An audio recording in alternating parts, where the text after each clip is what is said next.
We can use the sampling distribution to calculate what is called standard error.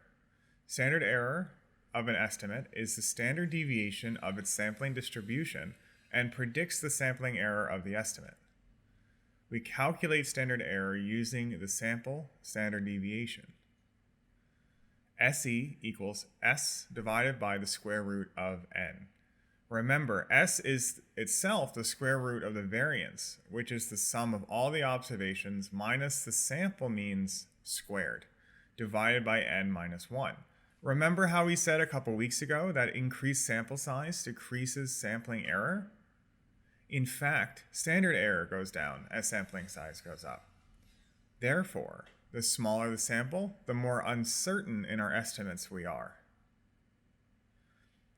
We can also visualize the confidence we have in our observations by calculating confidence intervals, or CI, such that values for the parameter within the confidence interval are plausible given the data and the level of confidence, and those outside that interval are less plausible.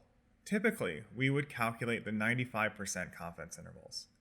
Roughly, the estimate for the upper 95% confidence interval for the mean would be x bar plus 2 times the standard error of the mean, and the lower 95% confidence interval for the mean would be x bar minus 2 times the standard error.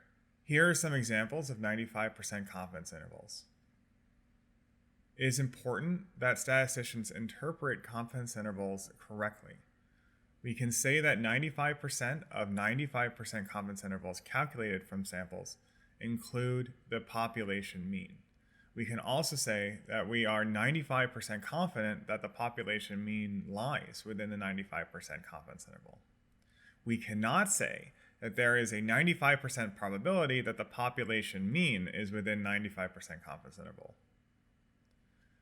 While calculating error is important, it is also important that samples taken are random and replicated independently.